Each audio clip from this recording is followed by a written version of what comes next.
Welcome guys, talk through tarot में आप सभी का स्वागत है। फ्रेंड्स, आज की रीडिंग में हम ये जानेंगे कि क्या आपके पर्सन अपनी चुप्पी तोड़ेंगे। यानी कि अगर आपके पर्सन इस रिलेशन में साइलेंट हैं, किसी भी तरह का कोई भी एक्शन नहीं ले रहे, काफ़ी टाइम निकल चुका है, तो उनका चुप रहने का रीज़न क्या है। तो गाइज़, ये एक जनरल रीडिंग है और ये रेजोनेट कर भी सकती है, नहीं भी कर सकती। लेकिन अगर आपको अपनी लाइफ की कोई भी प्रॉब्लम है, उसका आप सोल्यूशन चाहते हो, तो प्लीज़ कंसल्टेशन लीजिए। और कंसल्टेशंस पेड होती हैं, फ्री रीडिंग्स में ऑफ़र नहीं करती। मेरे सारे सर्विसेज एंड डिटेल्स आपको डिस्क्रिप्शन बॉक्स में मिल जाएंगे।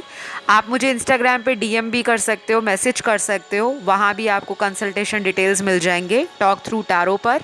तो चलिए आज की रीडिंग को स्टार्ट करते हैं।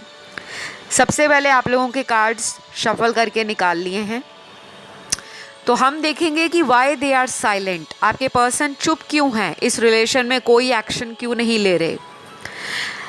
कुछ लोगों के लिए मैं ये देख पा रही हूँ कि आपके पर्सन हो सकता है आपको अपनी तरफ से बहुत कुछ बताना चाहते हैं, यानी कि अपनी फीलिंग्स को एक्सप्रेस करना चाहते हैं, अपने विचारों को एक्सचेंज करना चाहते हैं, अपने दिल की बातों को आपके साथ दिल खोल कर बताना चाहते हैं। लेकिन यहाँ पर ऐसा लगता है कि यही वो पर्सन होंगे जिन्होंने आपको इस रिलेशन में ब्लॉक किया होगा, या फिर ये सडनली आपको इस रिलेशन से छोड़कर चले गए होंगे।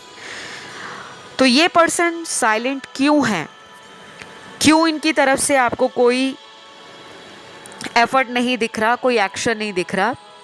एक तो आपके पर्सन के जीवन में कुछ कंट्रोलिंग एनर्जीज नज़र आ रही हैं। हो सकता है कि आपको ये पता भी हो कि इनकी लाइफ में इनको मदर इश्यूज़ हो सकते हैं। आपके जो पर्सन है, हो सकता है काफ़ी ज़्यादा अपने घर में किसी मदर के इन्फ्लुएंस में रहते हैं, या फिर अपनी फैमिली के अंदर कोई मदर लाइक फीमेल हैं जो इस पर्सन को कंट्रोल करते हैं। कंट्रोल करना गलत नहीं है गाइस, लेकिन ऐसा दिख रहा है कि इनका दिल है आपकी तरफ आने का, लेकिन वो उस डर से भी आपकी तरफ आ नहीं रहे और अपनी रिस्पॉन्सिबिलिटीज़ और कहीं ना कहीं आपके साथ जो कमिटमेंट है उसको देने से घबरा रहे हैं। तो कुछ लोगों में तो मुझे ये लग रहा है कि ये पर्सन आना चाहते हैं, बट अभी समय लेंगे। बाकियों के कार्ड्स ऐसे हैं जहाँ पे आपके पर्सन हाथ पे हाथ रख कर बैठे हुए हैं, अपनी तरफ से कोई भी एक्शन नहीं ले रहे, और आपको लग रहा है कि ये रिलेशन तो डेड हो गया है, यानी कि इस रिलेशन में अब कोई उम्मीद बची नहीं है। तो उनको लग रहा है कि अगर वो इस रिलेशन के लिए कुछ ना भी करेंगे तो आप कर लोगे। अपनी तरफ से तो उनका मुझे कोई एक्शन आपकी तरफ आने वाले दिनों में नज़र नहीं आ रहा, और ऐसा लग रहा है कि ये शायद आने वाला एक महीना भी ऐसे ही निकल जाएगा कि आपको लगेगा कि ये आ रहे हैं, पर ये पर्सन का कोई अता पता नहीं, कोई कॉल मैसेज नहीं। ये बहुत कम लोगों से कुछ बातें रेजोनेट होंगी, क्योंकि देखने वाले हज़ारों लोग होते हैं। ज़रूरी नहीं है सभी के पार्टनर आएंगे नहीं, या सभी के पार्टनर एक ही समय पर वापस आ जाएंगे, ठीक है। जिन लोगों के पार्टनर आपकी लाइफ में वापस आना चाहते हैं, उन लोगों के अंदर भी ये है कि आप इस पर्सन को किसी तरह का कोई ग्रीन सिग्नल दो, कोई ऐसा इंडिकेशन दो, या आप अपना कोई डीपी या सोशल मीडिया पे कोई स्टेटस ऐसा लगा दो जिससे आपके पर्सन को लगे कि आप भी उनमें आज भी इंटरेस्ट रखते हो, आप भी उनको याद कर रहे हो, और आपका जो जीवन है उनके बिना अधूरा है। तो अपनी तरफ से भी ये एक मन को शांति देना चाहते हैं, या अपने मन के अंदर जो डाउट है उसको दूर करने के लिए आपकी तरफ से एक सिग्नल चाहते हैं। तो अगर आप वो सिग्नल इनको दे सकते हो तो वो आप दे दीजिए। अगर आप चाहते हो कि ये पर्सन आ जाए तो कुछ ना कुछ आपको भी करना पड़ेगा गाइस। केवल रीडिंग सुनने से या रीडिंग को सिर्फ आप इमेजिन ही करते रह जाओ कि सब कुछ वो करेंगे, आप ना कुछ करो, तो ऐसे आपके रिलेशन में थोड़ा और लंबा समय निकल सकता है। बाकी के कार्ड्स यहाँ पर ये भी इंडिकेट कर रहे हैं कि आपके पर्सन हो सकता है मैरिड हैं, जिनके लिए आप रीडिंग देख रहे हो, और ये अपनी मैरिज को भी ख़राब नहीं करना चाहते। आपको तो ये कई बार ऐसा बोलते होंगे कि मैं अपनी शादीशुदा ज़िंदगी से तंग आ चुका हूँ या तंग आ गई हूँ, मेरी अपनी फैमिली में बनती नहीं है और मुझे आपके पास आना है। और आपको समझ नहीं आता होगा कि एक दिन आपको ऐसा बोलते हैं और कुछ ही दिनों के बाद उन्हीं के पास वापस चले जाते हैं, क्योंकि इनकी चुप्पी का रीज़न ये भी है, अगर ये इस रिलेशन में साइलेंट हैं, कोई एक्शन नहीं ले रहे, तो एक बहुत अहम रीज़न दिख रहा है कि ये पर्सन अपनी फैमिली को भी किसी भी तरह से कॉम्प्रोमाइज़ नहीं करना चाहते या अपनी फैमिली को सेकेंडरी चॉइस में नहीं रखना चाहते। इनका फोकस अभी अपनी फैमिली पर, बच्चों पर और अपने परिवार में ज़्यादा है। तो अभी तो इस पर्सन का आपकी तरफ आने का जो एक्शन है वो मुझे स्लो दिख रहा है। और ये अगर वापस भी आएंगे ना गाइस, तो बहुत हल्के फुल्के किसी छोटे मोटे ऑफ़र के साथ आएंगे, जो सिर्फ आपको कुछ ही हफ्तों का एहसास या कुछ ही पलों की खुशी का एहसास दे, ऐसा मुझे नज़र आ रहा है। यहाँ आपके पार्टनर की एक बहुत ज़्यादा स्ट्रॉन्ग एनर्जी है कि इस पर्सन को ये भी लगता है कि आप अपनी ज़िंदगी के अंदर इस रिलेशन में वेट करने के लिए रेडी हो, और एक ये रीज़न है कि ये पर्सन आपकी तरफ आने से अपने आप को रोक रहे हैं, क्योंकि उनको पता है कि आप कहीं नहीं जाने वाले। आप आज भी इनका वेट करोगे और आप कल भी इनका वेट करोगे। तो आपने कहीं ना कहीं अपनी वीकनेस इनको बता रखी है। जैसे कुछ लोग होते हैं, उनके मन में ना एक डर होता है कि ये रिश्ता तो चलो हाथ से चला गया है, अब मैं कुछ ऐसा करूं कि ये रिलेशन मेरा वापस मैनिफेस्ट हो जाए। लेकिन आपके पार्टनर क्या कर रहे हैं, इनको लगता है कि आप कहीं नहीं जा रहे। अगर ये 1-2 महीने बाद भी आपकी लाइफ में वापस आएंगे तो आप इनको फिर एक्सेप्ट कर लोगे, ऐसा कॉन्फिडेंस है इनके अंदर। तो मुझे ना बड़ी अजीब सी एनर्जी लग रही है आपके पार्टनर की। गलतियां भी करते हैं, ज़िद भी करते हैं, घमंड भी है, और आपको छोड़ना भी नहीं है, और पूरी तरह से आपको अपनाने की हिम्मत भी नहीं है। कुछ लोगों में इस पर्सन का साइलेंट होने का रीज़न बहुत ही क्लियर है, और शायद आपको पता भी होगा, क्योंकि इस पर्सन ने आपको अपने रिलेशन में पहले दिन से ही बता दिया होगा कि आप और मैं, हम दोनों एक अलग अलग जाति, धर्म, समुदाय या कल्चर से आते हैं, या आप दोनों के स्टेटस में बहुत डिफरेंस है। जैसे कहते हैं ना, रिच एंड पुअर। मैं आपको पुअर नहीं कह रही, ना उनको पुअर कह रही हूँ, ना किसी को रिच कह रही हूँ। यहाँ पे जो टैरो कार्ड्स में एनर्जी है कि यहाँ पे स्टेटस में काफ़ी सिग्निफिकेंट डिफरेंस हो सकता है। ये कोई ऐसा पर्सन भी हो सकता है जिनकी फैमिली सोसाइटी में जाना पहचाना नाम हो, कोई पॉलिटिशियन फैमिली भी हो सकती है, या जैसे कहते हैं ना सरपंच है, ज़मींदार हैं, या किसी तरह का इनको अपनी रिचनेस पे, अपने स्टेटस पर, अपनी एबंडेंस पर प्राउड बहुत है, घमंड बहुत है।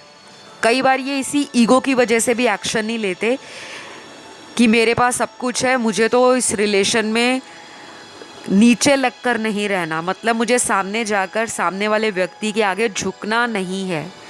अगर उसको मेरी लाइफ में वापस आना है तो वही वापस आएगी या आएगा। एक इनको ना इस चीज़ का भी घमंड है, प्राइड है। और मैं यहाँ पे किसी भी पर्सन को नीचा या ऊंचा दिखाने का बिल्कुल भी प्रयास नहीं कर रही। तो अगर किसी को ऐसा लगता है कि मैम ने रिच एंड पुअर बोला, ये आपके टैरो कार्ड्स में आया है, मैंने इसलिए बताया है। और इस पर्सन की फैमिली के अंदर ना थोड़ा सा material desires and material life की तरफ झुकाव ज़्यादा है। तो ये कोई ऐसा पर्सन भी हो सकता है जिसको लेविश लाइफस्टाइल, रॉयल ज़िंदगी, लग्जरीज, ब्रांडेड कपड़े, बहुत सारी ज़िंदगी में, मतलब जो भी इच्छाएं हैं उसको खुले दिल से पूरा करना, और ये पर्सन ऐसा है कि अपनी फैमिली को सबसे ज़्यादा इम्पोर्टेंस देते हैं। तो अगर इनकी फैमिली ने इनको बोल दिया है कि आपकी शादी हमारी ही मर्ज़ी से होगी, तो शायद उस दिन से ही इस पर्सन के अंदर जो भी फीलिंग्स हैं आपको लेकर, प्यार वाली, केयर वाली, रिस्पेक्ट वाली, फ्यूचर को लेकर जो सपने थे, उनको ना इन्होंने अंदर ही अंदर दबा कर रख लिया है, क्योंकि इनको लगता है मैं ना चाहते हुए भी कुछ कर नहीं पाऊँगा, क्योंकि इनको पता है ये अपनी फैमिली को फेस नहीं कर पाएंगे और फैमिली को छोड़कर इस पर्सन का गुजारा नहीं होगा, क्योंकि ये टोटली ना मुझे फैमिली के ऊपर डिपेंडेंट नज़र आ रहे हैं। और इनके घर में कुछ ऐसे बड़े लोग हैं जो इनकी ज़िंदगी के अहम फ़ैसलों को खुद लेना पसंद करते हैं, जैसे शादी का फ़ैसला है, फ्यूचर में करियर के अंदर कोई भी चॉइस है, वो भी इनके घर के बड़े काफ़ी ज़्यादा अपना प्रभाव रखते हैं। तो एक बहुत अहम रीज़न है जिसके कारण आपके पार्टनर आपकी लाइफ में वापस नहीं आ रहे। आना तो बहुत चाहते हैं बट आ नहीं रहे। आपने अक्सर बॉलीवुड मूवीज़ में देखा होगा कि स्टेटस के कारण बहुत सारे रिश्ते ख़राब हो जाते हैं। तो आज की रीडिंग में भी मुझे कुछ ऐसी वाइब्स फील हुई हैं, ऐसी एनर्जी फील हो रही है, इसलिए मैंने आपको बता दिया। तो खैर, ये अमीर गरीब, रिच एंड पुअर, ये तो बातें हम जितना भी कह लें कि हम मॉडर्न सोसाइटी में रहते हैं, हम बहुत ज़्यादा अपडेटेड हैं, हम बहुत हाई सोच रखने वाले हैं, हमारी सोच बहुत ब्रॉड माइंडेड है। बट गाइस, हमारी सोच ब्रॉड माइंडेड हो सकती है, कभी ना कभी हमारे घर वालों के थॉट्स कैसे हैं, उनके विचार कैसे हैं, ये केवल वही जानते हैं।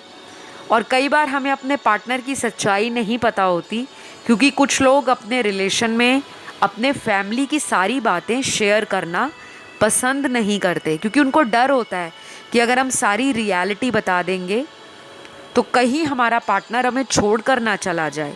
शायद इन्होंने आपसे ये बातें छुपाई हैं, लेकिन सच टैरो में तो जो दिख रहा है वो मैंने आपको बता दिया। अगर मेरे वर्ड्स किसी को गलत लगते हैं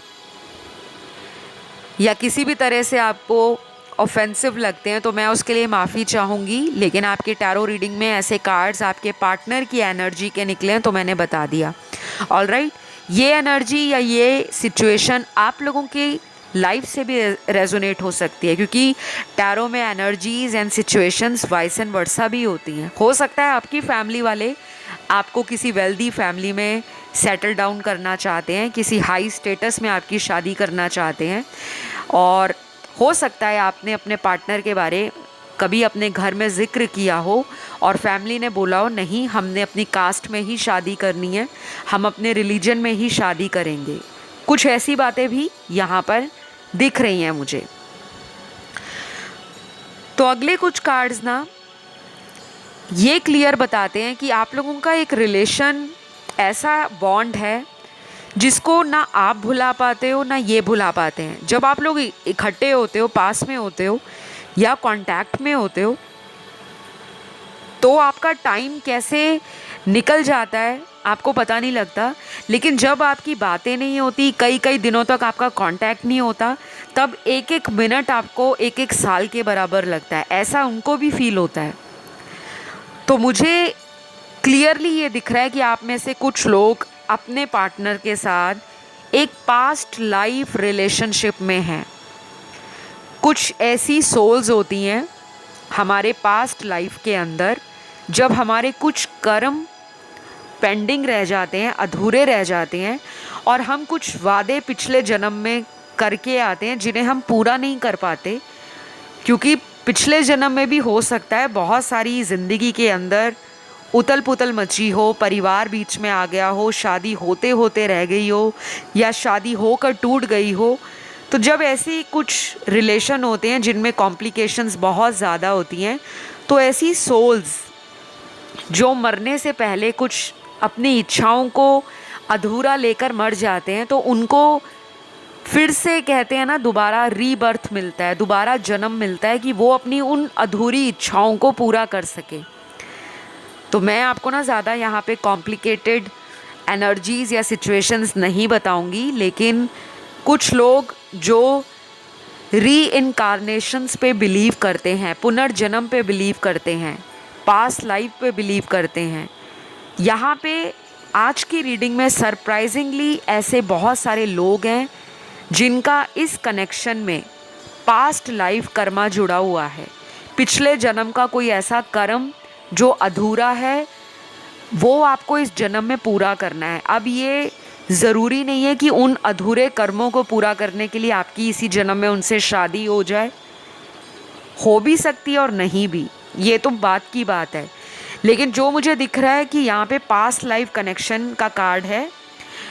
आप में से कुछ लोग प्रीवियस बर्थ में भी बॉयफ्रेंड गर्लफ्रेंड थे, लवर थे, हस्बैंड वाइफ भी हो सकते हैं।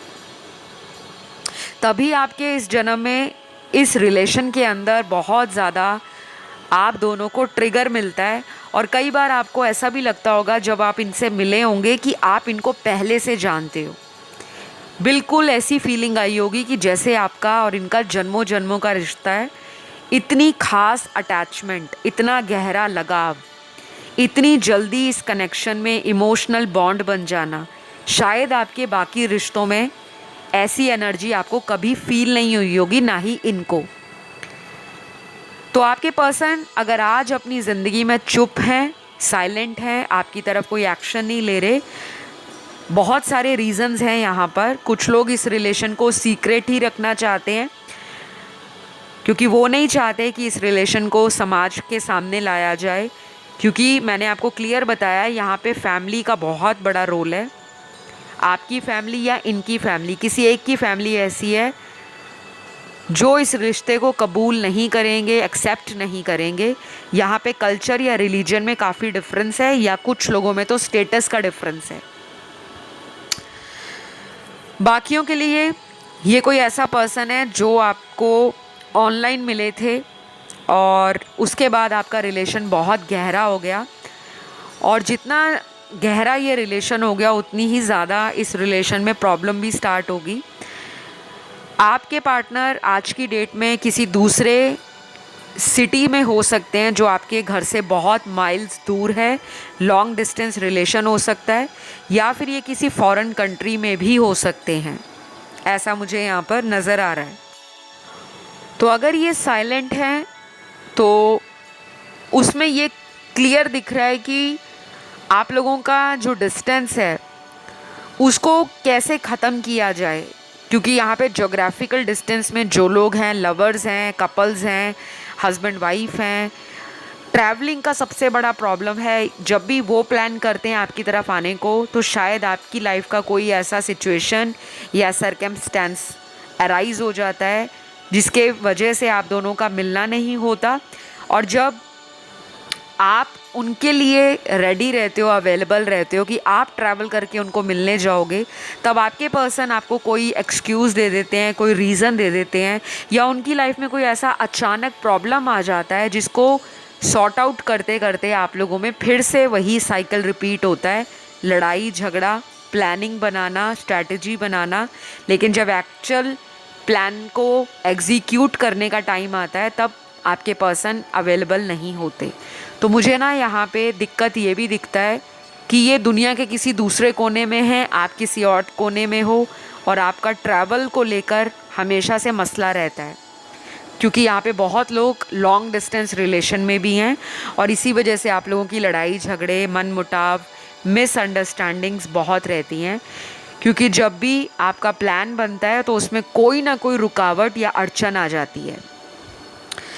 तो इस वजह से भी ये पर्सन आपकी तरफ एक्शन नहीं ले रहे, या तो ये अपनी लाइफ में कुछ और करना चाहते हैं, या किसी राइट टाइम का इनको इंतज़ार है। अगर ये बिज़नेस के सिलसिले में किसी विदेश के कंट्री में हैं, या आप ही के कंट्री में रहते हुए किसी दूसरे स्टेट में हैं, तो या तो ये वहाँ जॉब करते हैं, या इनका बिज़नेस है, या ये अभी वहाँ किसी स्टडी के लिए कॉम्पिटिटिव एग्ज़ाम की तैयारी कर रहे हैं। तो अभी इनका फोकस, प्राइम फोकस वहाँ पर है, इसलिए इन्होंने आपसे ब्रेक ले रखा है कि ये अभी अपनी लाइफ में किसी तरह का डिस्ट्रैक्शन नहीं चाहते।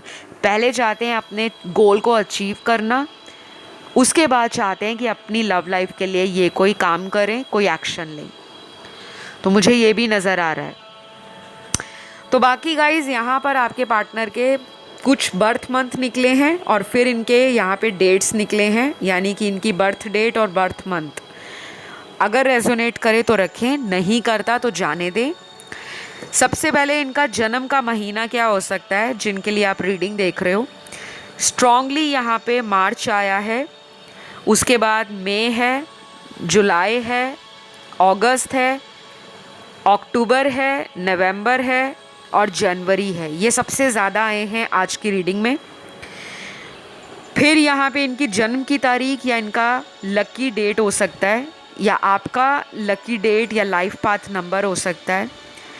सबसे पहले नंबर 9 है, नंबर 3 है, नंबर 1 है, 7, 12, 15, 18, 20, 23, 26, 27, 29, 31। तो ये इनके बर्थ डेट हो सकती है। लकी नंबर आप लोगों के लिए जो मुझे दिख रहा है या आपके पार्टनर के लिए दिख रहा है, बहुत लोगों का लकी नंबर यहाँ पे नंबर 4 हो सकता है, नंबर 9 हो सकता है, नंबर 11 हो सकता है और लास्ट है नंबर 5। ये कुछ लकी नंबर्स निकले हैं। और जिनके लिए आप रीडिंग देख रहे हो ना गाइस, एक बात तो क्लियर है, ये पर्सन आज की डेट में आपके साथ कांटेक्ट में है नहीं है, लेकिन इस पर्सन को आपसे दूर रहना मुश्किल पड़ रहा है। ये चाहे मैरिड है या इनकी रिसेंटली शादी हुई है या ऑलरेडी ये पहले से शादीशुदा थे, इनको इतना एहसास हो गया है कि आज तक कोई ऐसा इंसान उनकी लाइफ में अगर आया है जिसने उनके दिल के उस तार को टच किया है जहाँ तक कोई नहीं पहुँच पाया। क्योंकि मुझे लगता है आपने ना इस पर्सन को ज़िंदगी में ट्रू लव बता दिया है। अगर अभी तक लोग सिर्फ किताबी बातें सुनते थे, हाँ सच्चा प्यार होता है, सिर्फ मूवीज़ में देखते थे ट्रू लव होता है, लेकिन कभी उन्होंने अपनी लाइफ में फील नहीं किया था, तो शायद आपने इनकी लाइफ में वो एग्जाम्पल या वो मार्क सेट कर दिया है, वो लेवल सेट कर दिया है कि अब इनको दुनिया में अगर लोग भी मिलते हैं तो ये आपको और दूसरे लोगों को हमेशा कंपैरिजन में रखते हैं कि वो ऐसे प्यार करती थी और ये ऐसे। तो इनके ना वापस आने का चांस आपकी लाइफ में मुझे नज़र आ रहा है और मैं उसके लिए एक सेपरेट वीडियो लेकर आऊँगी कि उनका नेक्स्ट एक्शन आपके लिए क्या होगा। तो आप उस वीडियो को ज़रूर देखिएगा। फ़िलहाल आज के लिए सभी ज़ोडिएक साइंस आए हैं, क्योंकि सभी ज़ोडिएक साइंस वालों की कलेक्टिव रीडिंग की है, तो किसी तरह का आपको कन्फ्यूजन नहीं रहना चाहिए।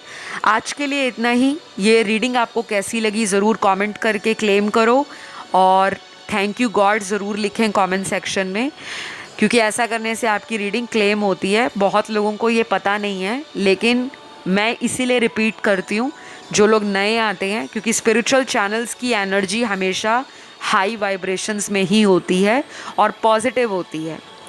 तो अब आपसे लेती हूँ विदा। नेक्स्ट वीडियो में मुलाकात होगी। अपना ध्यान रखें। Love you all. Take care guys. Bye bye.